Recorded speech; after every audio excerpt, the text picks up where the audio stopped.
अस्सलामुअलैकुम, मैं असदुल्ला खान हूँ। आज कौमी असम्बली का गर्मा गर्म इजलास हुआ है। बड़ी सख्त तकरीरें उसमें की गई हैं, ख़ासतौर पर पीटीआई के लोगों की तरफ से बहुत सख्त तकरीरें की गई हैं। असद कैसर की तरफ से, उमर अयूब की तरफ से, शहरियार आफरीदी की तरफ से और ऑब्वियसली सनाउल्लाह मस्तिखैल की तरफ से भी। सनाउल्लाह मस्तिखैल ने ख्वाजा आसिफ को सख्त अल्फाज का किस्म तनकीद का निशाना बनाया और कुछ ऐसे अल्फाज भी इस्तेमाल किए हैं जिनको गैर पार्लिमानी लफ्ज़ करार देकर हज़फ कर दिया गया, और वाकई वो गैर पार्लिमानी तो थे। लेकिन जो कुछ सनाउल्लाह मस्तिखैल ने कहा वो बात तो ठीक है, अल्फाज मुनासिब शायद नहीं है, ये बात मैं भी मानता हूँ, लेकिन बात ठीक है। वो इसकी जगह कोई और मुतबादल लफ्ज़ इस्तेमाल कर सकते थे। हमने माजी में देखा है कि बूट पॉलिश का लफ्ज़ इस्तेमाल होता है, मसलन कि जी ये तो बूट पॉलिश करके आए हैं। मसलन मरियम नवाज़ ने कहा कि वो रास्ता मुझे भी आता है मगर उसमें बूट पॉलिश करने पड़ते हैं। तो ये अल्फाज, शायद यही अल्फाज इस्तेमाल कर सकते थे वो भी। लेकिन दो चीज़ें हुई हैं, या तो सनाउल्लाह मस्तिखैल से गलती से रवानी में स्लैंग वर्ड निकल गया जो आम रूटीन में बंदा इस्तेमाल कर लेता है, या सनाउल्लाह मस्तिखैल साहब जो हैं उन्होंने दानिस्ता तौर पर यह लफ्ज़ इस्तेमाल किए, और दानिस्ता तौर पर इसलिए इस्तेमाल किए कि इसके अलावा किसी और लफ्ज़ के साथ बेहतरीन इबलाग नहीं हो पा रहा होगा। मतलब शायद यही की वजह होगी कि सनाउल्लाह मस्तिखैल को लगता होगा कि इन अल्फाज की बजाय जो है वो अगर मैं कोई और लफ्ज़ इस्तेमाल करूँगा तो कम्युनिकेट पूरा नहीं होगा, इबलाग पूरा नहीं होगा, लुत्फ़ पूरा नहीं आएगा। तो शायद ये उन्होंने कह दिया, मगर मुझे ये लगता है कि नहीं, वो रवानी में कह गए हैं, उन्हें एहसास नहीं था कि वो गैर पार्लिमानी लफ्ज़ इस्तेमाल कर रहे हैं। लेकिन चलिए इस बहस में जाए बगैर और इस बहस का खात्मा यहाँ पर कर देते हैं कि सनाउल्लाह मस्तिखैल को ये लफ्ज़ यूँ नहीं कहने चाहिए थे, इन अल्फाज का इस्तेमाल नहीं कहना चाहिए था, कोई और मुतबादल लफ्ज़ इस्तेमाल कर लेते तो शायद बेहतर होता। लेकिन बात वो ठीक कर रहे हैं। ख्वाजा आसिफ जीते ऐसे ही हैं, ये हमें पता है। जिस दिन तारीख़ में फॉर्म 45 खुले उस दिन पता चल जाएगा कि ख्वाजा आसिफ 60,000 वोटों 70,000 वोटों से हारे हुए हैं। और अपनी शिकस्त को तो उन्होंने तस्लीम भी कर लिया था। सुबह 4 बजे मैं सोया था इलेक्शन की रात, सारी रात जागता रहा, 2-3 घंटे के लिए सोया, मैं सो के उठाऊँ तो मैंने देखा कि ख्वाजा आसिफ साहब जीत चुके हैं। ख्वाजा आसिफ साहब ऐसे जीते हैं, पिछली मरतबा भी जीते थे ऐसे ही। उन्होंने कहा था फ़ोन किया, अब वो वजाहत देते नहीं, मैंने फ़ोन नहीं किया था, मैंने तो व्हाट्सएप किया था। मैंने तो फ़ोन नहीं किया था जनरल बाजवा को, मैंने तो व्हाट्सएप पे कहा था। तो व्हाट्सएप पे ये उनकी रिक्वेस्ट मान ली गई। तो ख्वाजा आसिफ पिछला इलेक्शन भी ऐसे ही जीते थे, कोई नई बात नहीं है। तो उनको पता है कहाँ व्हाट्सएप करना है, कहाँ फ़ोन करना है और कहाँ क्या करना है, तो इलेक्शन जीतना होता है, ये तरीका उनको आता है। और सनाउल्लाह मस्तिखैल ने बस ये किया है कि अल्फाज का इस्तेमाल करके जिनको गैर पार्लिमानी कहा गया, उन्होंने सूरत हाल ज़रा वाज़े कर दिया है। फ़र्क इतना ही है बस। पहले रेहाना डार जो है वो ख्वाजा आसिफ उनकी जो है वो भारी पड़ी हुई है रेहाना डार, और जिस बुरे तरह से वो हारे हैं, हारने के बाद भी जिस तरह वो अपने हल्के में फिरती हैं, ख्वाजा आसिफ बेचारे शर्मिंदा माजरत खाना अंदाज में फिर रहे होते हैं, और रेहाना डार शेरनियों की तरह फिर रही होती हैं। तो हारे हुए का कॉन्फिडेंस कहाँ होता है, जीते हुए का यही कॉन्फिडेंस होता है, चाहे वो असम्बली के अंदर ना भी जा सके। तो ख्वाजा आसिफ के साथ बहरहाल मैं फिर कहूँगा कि अल्फाज का इस्तेमाल गलत, लेकिन इंटरप्रटेशन और सूरत हाल की अक्कासी बिल्कुल ठीक है। दूसरी बात यह है कि ये सिर्फ ख्वाजा आसिफ ही नहीं है जो इस तरह हारे हैं, बहुत सारे लोग हारे हुए हैं। और आज बड़ी हैरानकुन बात ये हुई है कि जो कादिर मंतुखैल हैं पीपल्स पार्टी के, उन्होंने चैलेंज किया है नून लीग को कि हलफ उठाकर बताएं, हलफ का मतलब होता है कुरान उठाएं, कि कुरान उठाकर कह दें नवाज़ शरीफ, शहबाज शरीफ, मरियम नवाज़, और उन्होंने अता तारड़ का कहा है। अता तारड़ का तो इसलिए कहा है कि बिलावल के मुकाबले में इलेक्शन लड़े थे। ये लोग कहते हैं कि कुरान उठा के कह दें कि हम जीते हुए हैं तो बात ख़त्म, हल्फ दे दें, मैं हल्फिया इकरार करता हूँ कि ये इलेक्शन में जीता हूँ। जैसे कि पीटीआई वालों ने हल्फिया इकरार किया है सुप्रीम कोर्ट के बाहर खड़े होकर कि हम हल्फ उठाते हैं कि हम जीते हुए हैं। तो वो ये कह रहे हैं कि हल्फ उठा दें कि आप जीते हुए हैं, लेकिन ना नवाज शरीफ उठाएंगे जिनके बारे में उन्होंने कहा कि ये 70,000 वोटों से आ रहे हैं। सुन लीजिए जरा कादिर मंतुखैल ने क्या कहा है। आपके तौसील से मैं मुस्लिम लीग नून को चैलेंज करता हूँ कि वो कुरान पे हाथ रख के बता दे कि वो जीते हुए।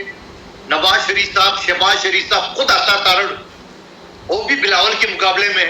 तो बात ये कि ये सारी चीजें जो हो गई है, सारी जो मामले खत्म हो गए आपके सामने। अभी ये फॉर्म 47 के तहत ये हारे हुए लोग हैं, और हारने के बाद वो अभी जाके 1 साल पूरा नहीं हुआ और उनके जो पर खुलने लगे। अब कादिर मंतुखैल साहब तो अपना इस दुख का इजहार कर रहे हैं ना कि जी बिलावल साहब क्यों नहीं जीते और उनके जगह पर अता तारड़ साहब जीत गए हैं। हालांकि फॉर्म 45 अगर आप खोल के देखें तो वहाँ पर असल में ना तारड़ साहब जीते हैं, ना बिलावल साहब जीते हैं। लेकिन बहरहाल वो समझते हैं कि नहीं बिलावल साहब जीते हैं, और उसी चक्कर में वो बाकियों को भी कह रहे हैं कि वो हल्फ उठाएं, नवाज शरीफ भी उठाएं, शहबाज शरीफ भी उठाएं। अब इसमें दिलचस्प बात यह है और अफसोसनाक बात यह है कि जिस हुकूमत के बारे में खुद पीपल्स पार्टी समझती है कि वो जाली तौर पर जीती हुई है, वो असल में नहीं जीते, फॉर्म 45 पे नहीं जीते, फॉर्म 47 पे जीते हैं, उन्हीं के साथ हुकूमत भी बनाई है, उन्हीं को वोट भी दिया है वज़ीर आज़म बनने का। तो ये है मुनाफिकत, ये है दो नंबरी, ये है कौम के साथ धोखा। यानी जब आप इतनी बड़ी उसूली जमात हैं तो फिर आप कहें ना कि जी हम इनको वोट नहीं करते। ये क्या बात हुई कि जी मुल्क में फिर क्राइसिस पैदा हो जाएगा, जी बहरान आ जाएगा, देखें जी मुल्क मुतहम्मिल नहीं हो सकता दोबारा इलेक्शन, ये क्या बातें हुई। फिर आप कहेंगे ये हारे हैं, फिर आप कहेंगे ये जीते नहीं हैं, हम इनको वोट नहीं करेंगे। फिर उसूली तौर पर फैसला करें और उसूली तौर पर अपना मौक़िफ़ इख्तियार करें, फिर यही होना चाहिए। लेकिन पीपल्स पार्टी ऐसा नहीं करेगी, क्योंकि सदारत मिली है, क्योंकि उनको गवर्नरशिप मिली है, क्योंकि उनको 2-3 सूबों में हुकूमतें मिली हैं, 2.5 सूबों में। तो जब उनको आपको हुकूमतें मिली हैं, जब आपको इतने बड़े बड़े ओहदे मिले हैं, तो फिर आप कैसे, हो सकता है कादिर मंदुखेल को बिलावल साहब बुला के कह देंगे यार ये बातें ना करो भाई, जरदारी साहब बुला के कह देंगे भाई मैं सदर बना हूँ, क्या बातें कर रहे हो। तो लेकिन पीपल्स पार्टी वालों को भी पता है कि अंदर क्या हुआ है, और यही वजह है कि इलेक्शन ट्रिब्यूनल जो है उसने अब वो जो लाहौर हाई कोर्ट ने नोटिफाई किए थे, वो इलेक्शन ट्रिब्यूनल ने अपना काम शुरू कर दिया है, और मज़ीद हलके भी खुलना शुरू हो गए हैं। अब 5 हलके, लाहौर के 5 हलके खुल गए हैं। उन 5 हलकों में जो फॉर्म 45, 46 और 47 मांग लिया गया है जीतने वालों से, किन किन से, हमजा शहबाज साहब से, उनसे उनका हल्का चैलेंज हुआ है तो उनसे फॉर्म 45 मांगा गया है। 45, 46, 47 जनाब पेश करें, बताएं फॉर्म 45, 47 कैसे मैच करता है आपस में। अलीम खान से मांगा गया है। अलीम खान आप जानते हैं नहीं जीते हुए हैं भाई, नहीं जीते हुए लाहौर में। मैंने तो आपको उस वक्त कहा था, एक दिन पहले वो अपना हल्का छोड़ के भाग गए थे, लेकिन जो है वो फिर भी वो जीत गए, अल्लाह की शान है। अलीम खान और ओन चौधरी, सोचें ओन चौधरी साहब अगर जीत गए हैं तो, और मॉडल टाउन से, तो बस फिर आप क्या इस मुल्क में इलेक्शन पर यकीन रखेंगे। अगर ओन चौधरी सलमान अकरम राजा से पीटीआई से जीत गए, जिनकी कोई पॉलिटिकल बैकग्राउंड, कोई पॉलिटिकल स्टैंडिंग, कोई वोट बैंक कोई है ही नहीं, ना जमात है, और वो जीत गए हैं, तो उनका हल्का भी खुल गया है। मरियम नवाज़, मैं करामत कहते हैं कि मैं जीता हुआ हूँ, मरियम नवाज़ का हल्का भी खुला हुआ है, शुएब सिद्दीकी का हल्का खुल गया है। तो ये वो सारे हैं जनाब जिनके कौमी या सूबाई असम्बली के जो हल्के हैं वो खुले हैं। फॉर्म 45, 47 और 46 इनसे तलब कर लिए गए हैं, नोटिस हो गया है कि जनाब अगली पेशी पर लेकर आएँ। अब क्या करेंगे, आएँ बाएँ शाएँ, फिर ये ट्राइब्यूनल की तब्दीली की दरख्वास्त देंगे, फिर ये कहेंगे ये जज ठीक नहीं है अनवार हुसैन साहब, फिर ये कहेंगे नहीं जनाब हमें तो इंसाफ की तवक्को नहीं है। तो ये गेमें खेलेंगे और हुकूमत करते रहेंगे। ये अनफॉर्चुनेटली प्यारे पाकिस्तान में ये हो रहा है। पीटीआई के लोगों ने आज एहतजाज किया है, असम्बली के अंदर भी किया, असम्बली के बाहर भी किया है। असम्बली के बाहर जो एहतजाज हुआ है उसमें इलेक्शन कमीशन तक, कौमी असम्बली से निकल कर इलेक्शन कमीशन तक मार्च किया है, इमरान खान की रिहाई के लिए नारे लगाए हैं, इमरान खान की रिहाई के लिए इमरान खान के बैनर्स उठाए, पोस्टर्स उठाए, और पाकिस्तान तहरीक इंसाफ के MNAs ने मुंतखब अरकान ने आज ये एहतजाज किया, और नारे लगाते हुए, उमर अयूब की क़यादत में नारे लगाते हुए ये इलेक्शन कमीशन तक गए, और इन्होंने एहतजाज करने के बाद ये कौमी असम्बली में वापस आए, और वापस आकर फिर इन्होंने अपनी तकरीरें जारी रखी। तो आज ये एहतजाज हुआ है और इसमें नारेबाजी भी की गई है।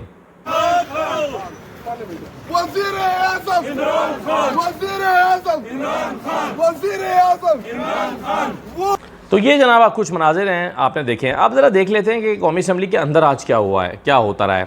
कौमी असम्बली के अंदर देखें, एक तो हमने देखा कि उमर अयूब साहब जो हैं उन्होंने काफ़ी सख्त तकरीर की है, और उमर अयूब साहब ने कहा है कि ये हमारे पीछे डाले लगाने की बजाय आप जो है वो सिक्योरिटी जो के ज़िम्मेदार इदारे हैं उनसे बात-पुरस करें, उनसे पूछें कि सिक्योरिटी के हालात ऐसे क्यों हैं। सख्त तकरीर की है उमर अयूब साहब ने कौमी असम्बली के अंदर। सुनिए ज़रा क्या हुआ। स्पीकर वज़ीर आज़म इमरान खान की गुफ्तगू सुनने की बजाय उनके कमरों में वो लगा के कैमरे फिट करके देखने की बजाय कि कौन सी किताब पढ़ रहे हैं, किसके साथ कौन सा विजिटर थोड़ी देर के लिए आता है, वो क्या बात करें, उसकी बजाय खुदा का वास्ता है ये इंटरनल स्टेबिलिटी पे काम करें। पाकिस्तान की सालमियत का मसला है, इंटेलिजेंस इदारों को वहां पे उनको कटड़े में खड़ा करें और उनसे पूछें, हुकूमत पूछे, chief of the army staff पूछे, एयर चीफ पूछे, नेवल चीफ पूछे, सारे उनसे पूछें,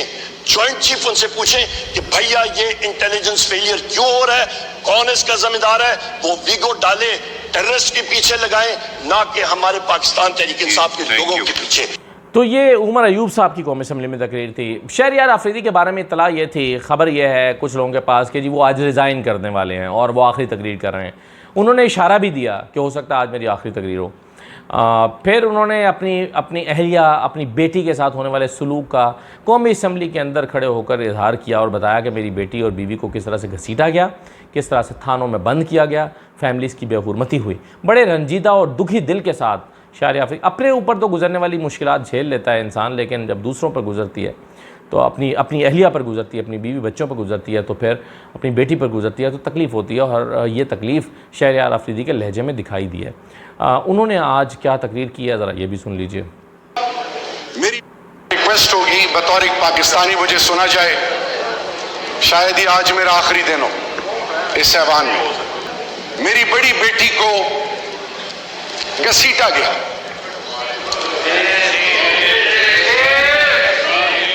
मेरी बीवी को लातें मारी गई। डिप्टी स्पीकर साहब, घर में जो हुआ, 24 घंटे एक थाने में मेरी वाइफ को और मुझे और मेरी बड़ी बेटी को रखा गया, मुख्तलिफ थानों में। 24 घंटे तक उनको ये नहीं पता था कि हमने आपको उठाया क्यों है। 24 घंटे के बाद उन्होंने कहा आपको 3 MPO मियां माटियाला जेल लेके जा रहे हैं। ठीक है। तो नहायत दुखी दिल के साथ ये तकरीर जो है शहरयार आफरीदी साहब ने आज कौमी असम्बली में की। और जरताज गुल जो कि पार्लिमानी लीडर हैं PTI की, उन्होंने ये कहा है कि ना वो छोड़ के जा रहे हैं, कौमी असम्बली से रिज़ाइन कर रहे हैं, ना हम उनको करने देंगे। अब क्या कहानी है ये अभी खुल के सामने नहीं आया, पता चल जाएगा कि वो क्यों रिज़ाइन करना चाहते हैं और उनको फिर कैसे रोका जा रहा है और क्या हो रहा है। आखिर में जो है वो बस मैं ये कहना चाहता हूँ कि जो चीनी सफ़ीर ने कल ख़िताब किया है और जो पॉलिटिकल स्टेक होल्डर्स हैं उनको बिठा के किया है, और जिसमें उन्होंने कहा कि तरक्की के लिए अंदरूनी इस्तेहकाम ज़रूरी है, जिसमें उन्होंने कहा कि इदारों और सियासी जमातों को मिलकर चलना होगा, जिसमें वो कहते हैं कि तमाम सियासी जमातें मिलकर मसाइल हल करें। उनकी गुफ्तगू ये बताती है कि चाइना पाकिस्तान की अंदरूनी लड़ाई से तंग आ चुका है और वो समझता है कि जब तक पाकिस्तान के सियासी हालात मुस्तहकम नहीं होंगे तब तक यहाँ पर उनके मफादात भी महफूज नहीं हैं।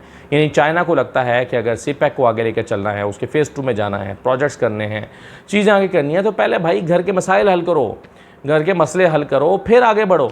तो ये उन्होंने पूरे पाकिस्तान की पॉलिटिकल पार्टीज़ को बिठा के ये समझाया है और अलल ऐलान समझाया है और उसको यानी पब्लिक किया गया है। और इसमें चाइना ने कोई ये महसूस नहीं किया शर्मिंदगी कि वो ऑफ द रिकॉर्ड कह दे, वो पैगाम दे दे। इसका मतलब है कि पहले ये सब बातें कही जा चुकी होंगी जिस पर अमल नहीं हो रहा। तो उन्होंने ये कहा है कि भाई अगर आप चाहते हैं कि चाइना के साथ मामला आगे लेकर चलें तो ये अपना हाउस इन ऑर्डर करें, अपनी चीज़ें ठीक करें। जब तक सियासी इस्तेहकाम नहीं होगा तब तक आगे मामला नहीं बढ़ सकते। तो ये चाइना जो पाकिस्तान का करीबी दोस्त है, जिससे हम इन्वेस्टमेंट मांग रहे हैं, जिससे हम चाहते हैं कि वो यहाँ पर पाकिस्तान में डेवलपमेंट करे, तो चाइना जो है उसने भी अपने कंसर्न्स का इजहार मौजूदा पाकिस्तान की सूरत हाल पर कर दिया है। इजाज़त दीजिए, अल्लाह हाफ़िज़।